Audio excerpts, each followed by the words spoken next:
Celebrity Sleaze, presented by McDonald's. Best part about working at McDonald's is the people. Well, Barnes, people's sexiest man alive has been announced. It is John Krasinski. Really? I like him. I would not. Wow. What happened to Glenn Powell? Like, I would have thought he was a shoo-in. Oh, true. But nothing against John. You know, would not have been my choice. Speaking of Glenn Powell, there were all these rumors going around that he was going to take over for Tom Cruise in the Mission Impossible franchise. Well, he shut down the speculation, stating, "My mom would never let me do that. That's the worst gig in town. Everybody knows that. That's a death trap." Well, yeah, what, would you do all of those stunts that Tom Cruise does? Death trap. Okay, Mom. Probably not. Friday night, we've talked about this, the Mike Tyson, Jake Paul fight on Netflix. Well, Mike Tyson called into TMZ ahead of the big fight. Here they asked him, what is Jake Paul's biggest weakness? I think his weakness is getting in the ring with me. Think he's overconfident? Well, he has the right to be confident. Everybody has the right to be confident, but I just think it's a false sense of security against me. I think you scare a lot of opponents just looking at you in the ring. Is that going to work with Jake Paul? Well, listen, I don't really look forward to my persona intimidating people. I look forward to my fist smashing their face, allowing them to get intimidated. That's the most intimidating thing, getting closer to death. Hey, this is the biggest fight in the history of life. There's never been a fight this big. You said you're going to knock him out. Can you give us a round prediction? Well, I'm not a psychic, but he's going to be sleeping. What round? I just explained to you I'm not a psychic. As soon as I hit him, he's going to be sleeping.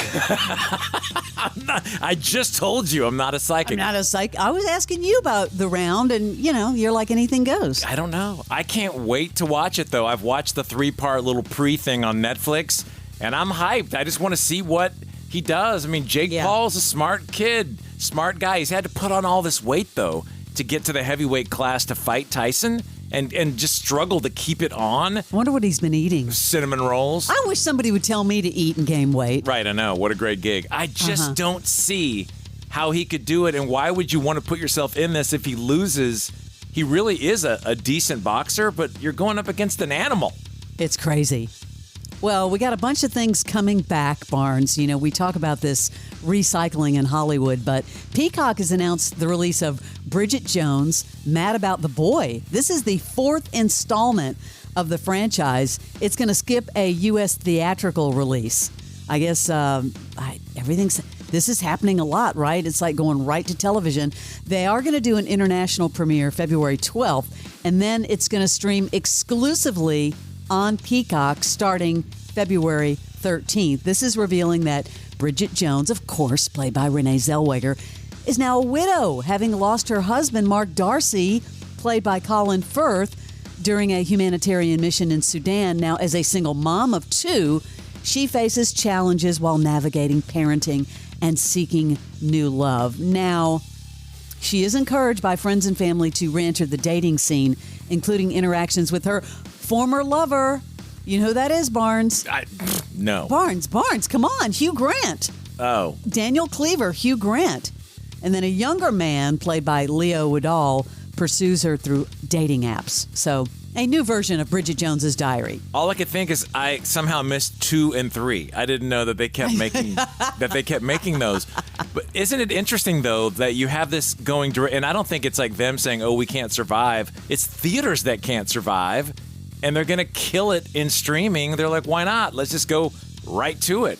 Who knew that would overtake theaters so much? You're so right, and this is happening over and over again. Unless you're a massive blockbuster, it's risky and expensive. Ben Stiller, talking about coming back, is making a comeback in the much-anticipated sequel to Adam Sandler's Happy Gilmore 2. And that was back in '96. Netflix is supporting the production of the film currently being shot in New Jersey. Now, along with Adam Sandler and Ben Stiller, the cast will feature familiar faces like Christopher McDonald as Shooter McGavin, Julie Bowen as Virginia Vinette, the love interest of Adam Sandler's character. And then, I guess, new to the Happy Gilmore golfing world, Nick Swartzen, Benny Safdie, Bad Bunny, Margaret Qualley, and, drumroll please, Travis Kelce. Oh, I didn't. I got no. Well, I mean, I he's know in everything. I know. He's in everything. And what do you think about this? I thought this was big news. Denzel Washington has announced his plans to retire from acting after completing a few more projects, including Black Panther 3. He did this interview on the Today Show, revealing that the director is writing a role specifically for him in the upcoming Marvel film. He also confirmed he'll be starring in Spike Lee's High and Low, Hannibal, a Steve McQueen movie, and an Othello adaptation. Now, by the way, Black Panther 3 hasn't even been officially confirmed by Marvel, but it is reportedly in the works with Denzel. Why are you announcing, hey, I'm retiring after these 16 movies that I have up next? That sounds like those farewell tours. I know. Why wouldn't you just wait, get Black Panther in the can to come out and say, that's it? I mean, there's a good ending, but instead he lists a whole laundry list of movies. I know.